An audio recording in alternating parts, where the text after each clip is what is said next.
Salvador não passou pela fase de arraial, nem pela fase de vila. Ela já nasceu cidade.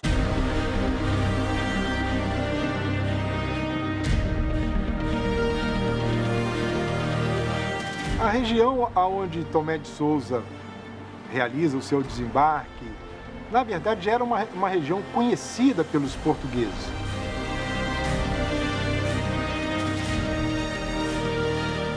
Os portugueses tinham essa tradição, e os espanhóis também, de rebatizar os territórios que eles encontravam com nomes de santos ou nomes de referências à Igreja Católica.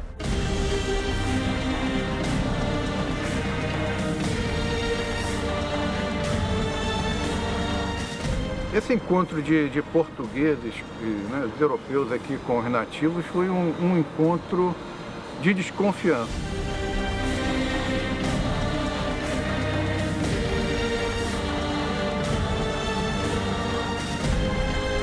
Todos os fortes de Salvador, eles foram feitos pensando primordialmente numa defesa contra o invasor que vem do mar. Isso é comum em quase todos os fortes.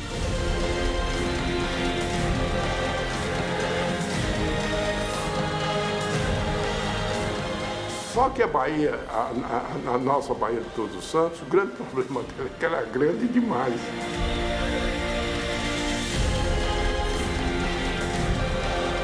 Salvador tinha uma pujança econômica, uma pujança cultural, era a menina dos olhos dos portugueses.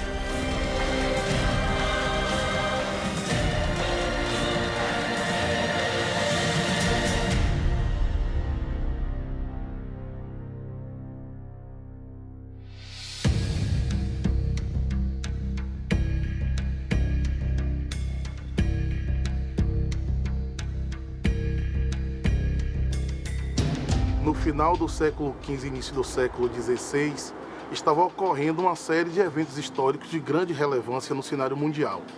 Dentre eles podemos eventualmente pontuar que é o processo da expansão ultramarina ou das grandes navegações. O contexto da expansão marítima portuguesa no século XV para o século XVI é o contexto da expansão comercial europeia e da busca por rotas comerciais e especiarias que não eram produzidas no continente europeu, notadamente especiarias na Ásia, até que as rotas alcançaram o continente americano a partir do final do século XV e a partir da expedição do Pedro Álvares Cabral ao Brasil em 1500.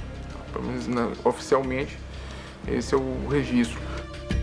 Assim como os portugueses, espanhóis, posteriormente franceses, ingleses, holandeses também entram nessa disputa, né, buscando conquistar terras, conquistar posições para obter produtos e fazer essa comercialização e intensificar as suas economias.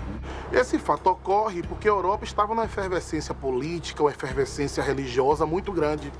Não podemos esquecer que ocorreu a Reforma Protestante, uma reação da Santa Igreja Católica, a chamada Contra-Reforma. E o expoente máximo dessa reforma católica, ou contra-reforma, foi a criação, em 1534, da Companhia de Jesus, os jesuítas. E nesse processo a Igreja Católica perdeu uma grande quantidade de fiéis.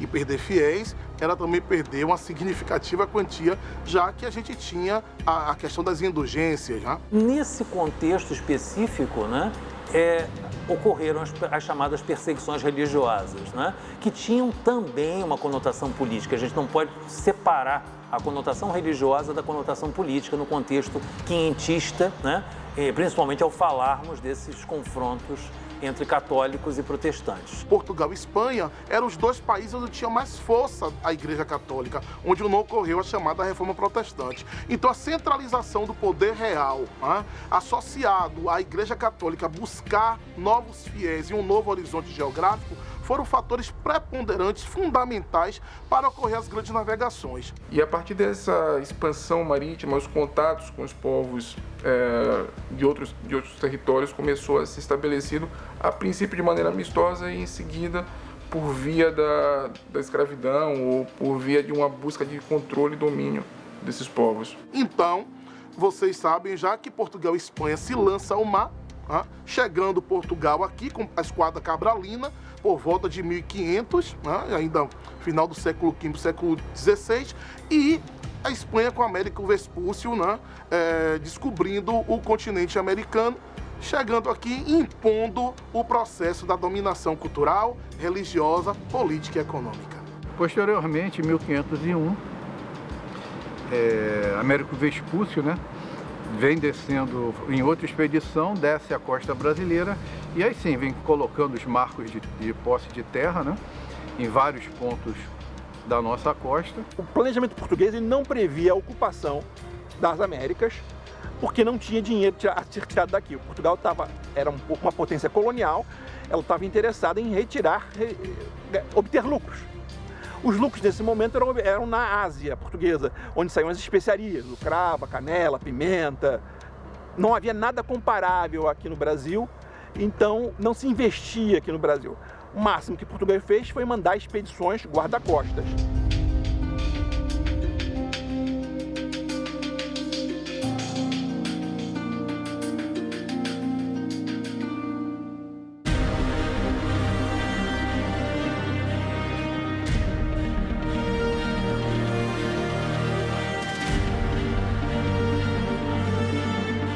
Se você for analisar a linha costeira de Salvador, você tem duas enseadas, a de Santa Maria e o do Porto da Vila Velha e São Diogo, que são protegidas, sendo que São Diogo é um bom porto, tanto que é porto até hoje.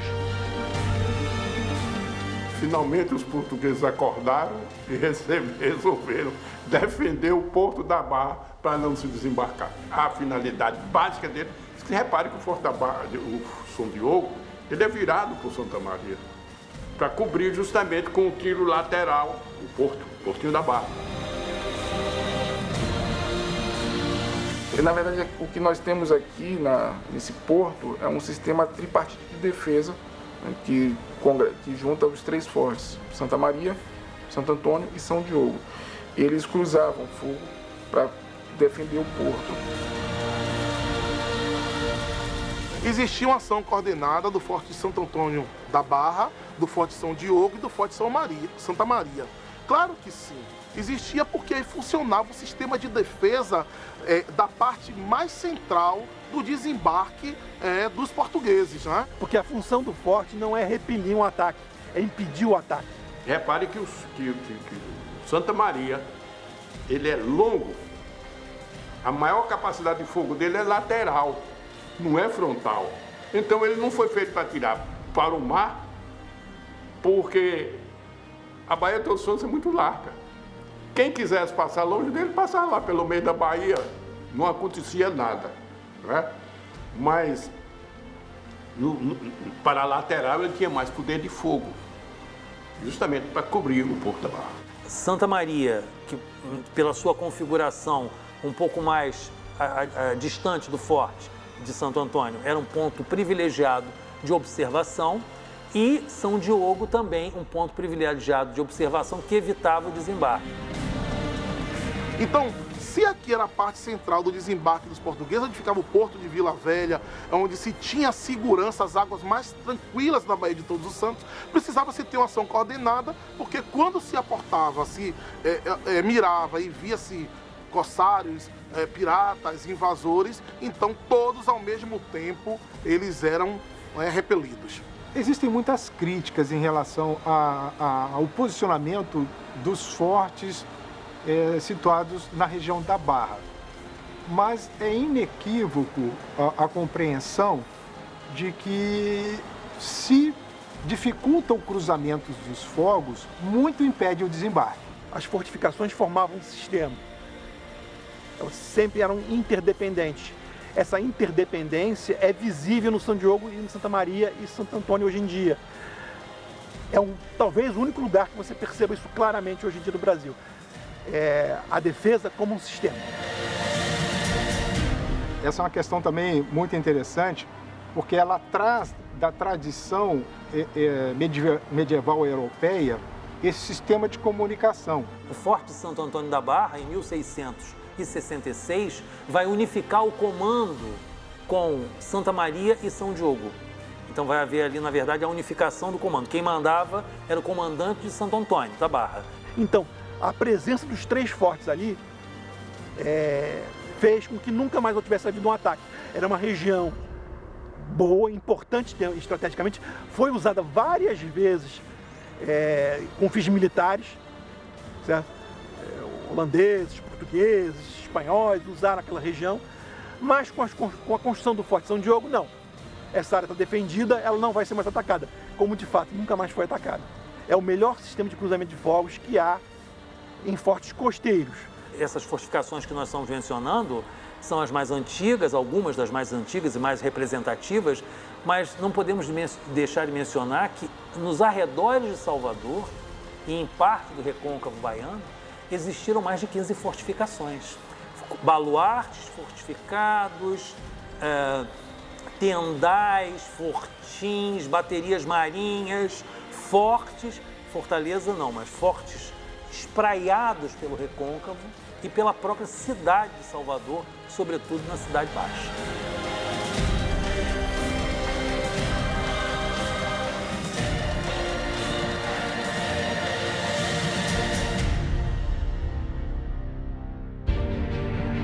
Francisco de Frias de Mesquita foi um arquiteto e engenheiro militar português que, depois de formado, veio para o Brasil, ficou aqui durante 32 anos, né? E foi o responsável pela instalação, pelo projeto, instalação, construção de fortificações, nesse período que ele aqui esteve. Isso é importante ver porque assim, as construções que havia, como o Forte Santo Antônio ou Forte Montserrat, eles foram feitos por pessoas que não tinham um bom conhecimento de arquitetura militar, né? Eles misturam características de fortes medievais com fortes de artilharia, né? Francisco de Frias de Mesquita, ele regularizou essa situação. Então ele foi um elemento importante nessa formação da defesa da nossa costa brasileira. Por exemplo, é dele, né, o projeto do Forte de São Marcelo, ou o Forte do Mar, também chamado de Forte de Nossa Senhora do Popolo.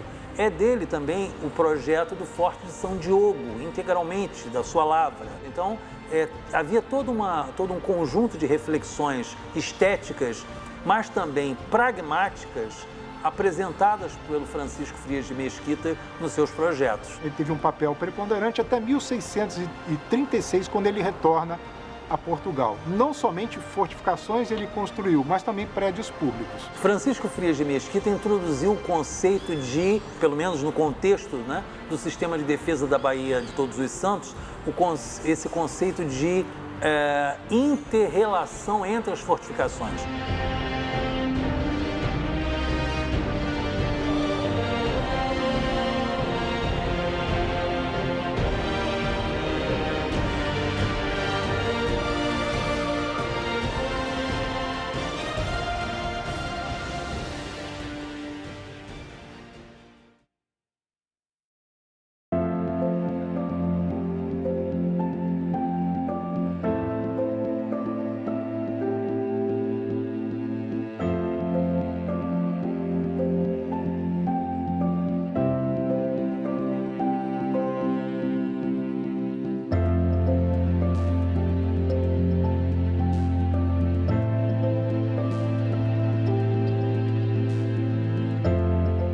Logo no início da conquista, em 1502, Portugal contratou Américo Vespúcio para fazer uma expedição exploradora. E ele que deu o nome da Baía de Todos os Santos, porque ele passou lá no dia de Todos os Santos. Primeiro é importante ressaltar, passar o que significa a Baía, né? Baía é justamente um pequeno mar, né? um pequeno oceano, uma parte do mar ou do oceano, né? que adentra, que tem de um lado e de outro, você tem uma faixa de terra. Só que também a gente pode falar que a Baía de Todos os Santos é justamente essa porção de água que em forma de côncavo, né? Tem até uma música do Caetano, côncavo e convexo. O nome original era Quirimuré, como os indígenas chamavam, mas a partir de 1501, com a expedição de Gaspar de Lemos, acompanhado de Américo Vespúcio, eles entram na Baía em 1º de novembro, dia de Todos os Santos, e ela passa a se chamar Baía de Todos os Santos por conta dessa dessa festividade católica. E a Igreja Católica, claro, estava sempre nas caravelas, nas expedições, e se denominava os acidentes geográficos o nome do santo do dia. Os portugueses tinham essa tradição, e os espanhóis também, de rebatizar os territórios que eles encontravam com nomes de santos ou nomes de referências à Igreja Católica.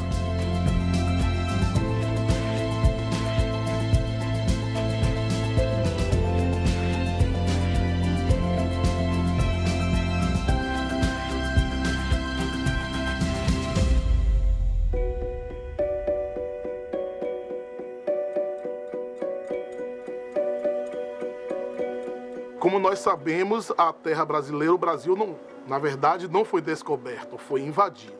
Esse encontro de portugueses, né, os europeus aqui com os nativos, foi um encontro de desconfiança. Então, claro que o processo não é um processo harmonioso, porque quando você tem um processo de invasão, os indígenas já habitavam aqui, várias tribos, tupinambás, tupi-guaranis, é uma série de grupos étnicos, e quando eles desembarcam, vão trazendo, né, a perspectiva religiosa, cultural, ideológica, e claro, esse choque de cultura baseado num processo etnocêntrico vai ser violento.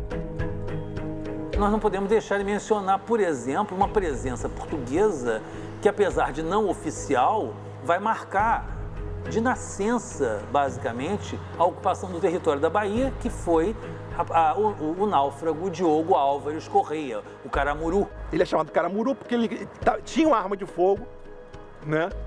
E ele matou um pássaro. Então é Caramuru, os índios chamam Caramuru, Caramuru, que é trovão, homem trovão lá. Quando o Caramuru naufragou aqui no Rio Vermelho, né? Consta que ele estava a serviço dos franceses, né? Porque a nossa terra foi descoberta, mas não foi ocupada imediatamente pelos portugueses, né? E ele ficou abandonado na localidade. Ele construiu uma casa forte na Graça, é um local próximo do Forte São Diogo, mas mais para o interior. Mas o fato é que ele era um português, minhoto, de Viana do Castelo, que conseguiu estabelecer contatos relativamente permanentes com os nativos, casou-se na Igreja Católica com a filha do cacique Taparica. Casou, teve filhos, ele vai ser muito importante depois, quando começa o governo geral. O processo de colonização aqui da cidade de Salvador é interessante, né? Minha cidade, essa cidade ariana, essa cidade que pulsa, foi fundada, chegou aqui com a esquadra de Tomé de Souza, que é o primeiro governador-geral do Brasil, com a finalidade de organizar administrativamente a capital, né, da colônia portuguesa, que era a cidade do São Salvador. Consta que existe uma carta do rei, né, para que Caramuru auxiliasse nessa chegada da comitiva de Tomé de Souza e auxiliasse nesse relacionamento com os indígenas, né?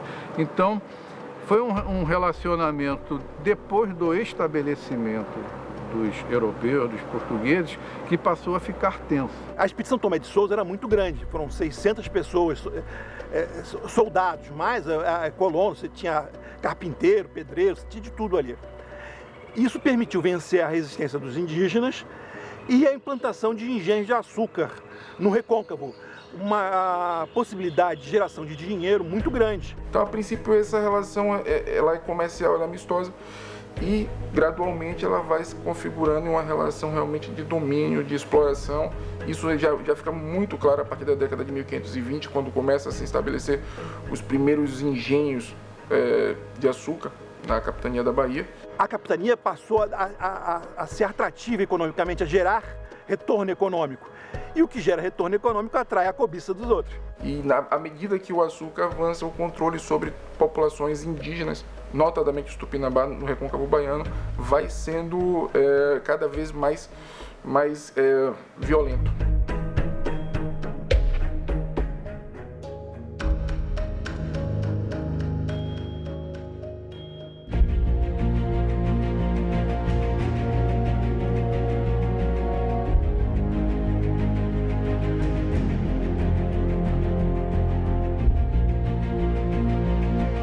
Uma coisa que é importante dizer é o seguinte: a administração portuguesa na América surge com Salvador.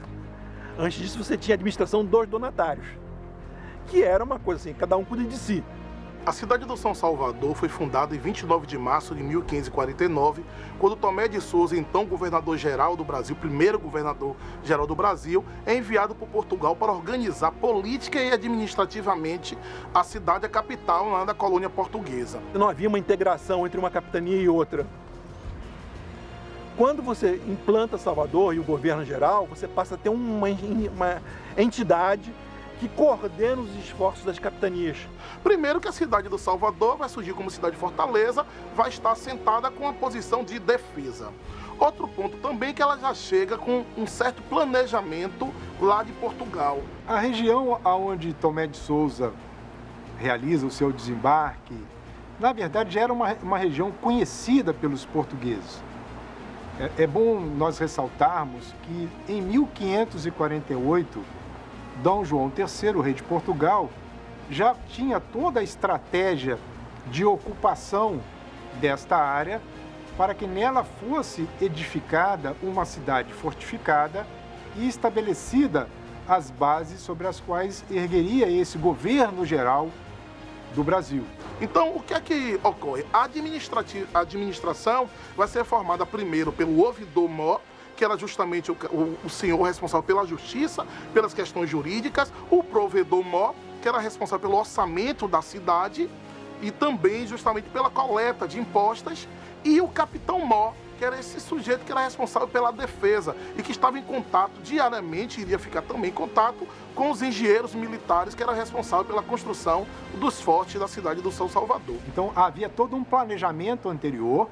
Então não foi obra do acaso, nem coincidência, foi um planejamento estratégico realizado pela coroa portuguesa, escolhendo essa cidade pelas suas características geográficas, uma baía ampla, com possibilidade de navegação, exploração comercial, e o local escolhido é porque ali já se encontrava uma população, mesmo que de forma rudimentar, tinha as condições ideais para acolher o primeiro governador-geral. Durante a primeira metade do século XVI, o modelo predominante de ocupação territorial das regiões coloniais da América Portuguesa foi o modelo da feitoria, né? O modelo das feitorias, não de capitanias ainda, mas de feitorias. Era um modelo essencialmente vinculado à ideia de região colonial com um ancoradouro em mar aberto, ou seja, o contato com o Oceano Atlântico era fundamental, primeiro para a exportação, principalmente de pau-brasil e drogas do sertão, mas também de recebimento de mercadorias, suprimentos, enfim, e na verdade, contingente populacional que vinha da Europa, né? Da Europa e também escravizados, africanos escravizados. Eu costumo dizer que, para você entender quem nós somos hoje, é entender um pouco da violência que nós sofremos no passado e que se dá a gestação dessa cidade. Mas, apesar disso, é uma cidade que traz a cultura negra na sua essência, dentro da sua resistência e da sua resiliência. Eu sou representante disso.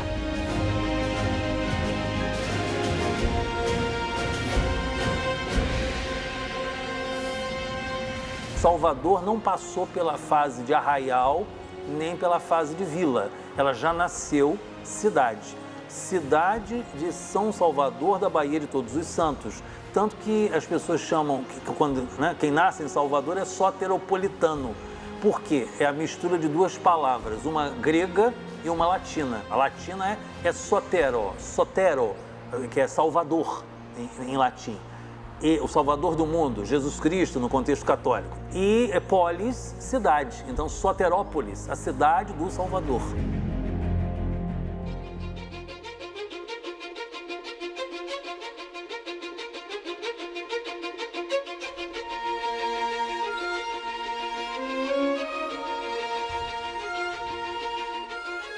Existem muitas críticas em relação ao posicionamento dos fortes situados na região da Barra. Mas é inequívoco a compreensão de que se dificulta o cruzamento dos fogos, muito impede o desembarque. Existia um buraco na defesa da cidade, tanto que os holandeses se valeram disso que era entre o Forte Santo Antônio e a cidade, não tinha mais outras fortalezas. Por conta, então, dessa fragilidade do alcance dos armamentos e com a lição do desembarque dos holandeses no Porto da Barra, os portugueses, então, vão construir o Forte de Santa Maria, vão construir o Forte de São Diogo. De certa forma, é uma coisa que eu sempre gosto de frisar nas fortificações. Quando um forte não funciona, é sinal que ele está funcionando. Porque a função do forte não é repelir um ataque, é impedir o ataque. O forte é para, de fato, proteger o porto. Esse é o porto que dava para Vila Velha, então ele tem essa função militar de guarnecer e de defender contra pirataria ou tentativas de invasão estrangeira. Francisco Frias de Mesquita introduziu o conceito de, pelo menos no contexto, né, do sistema de defesa da Baía de Todos os Santos, esse conceito de inter-relação entre as fortificações. Então, se aqui era a parte central do desembarque dos portugueses, onde ficava o porto de Vila Velha, onde se tinha segurança, as águas mais tranquilas na Baía de Todos os Santos, precisava-se ter uma ação coordenada, porque quando se aportava, se mirava e via-se corsários, piratas, invasores, então todos ao mesmo tempo eles eram repelidos.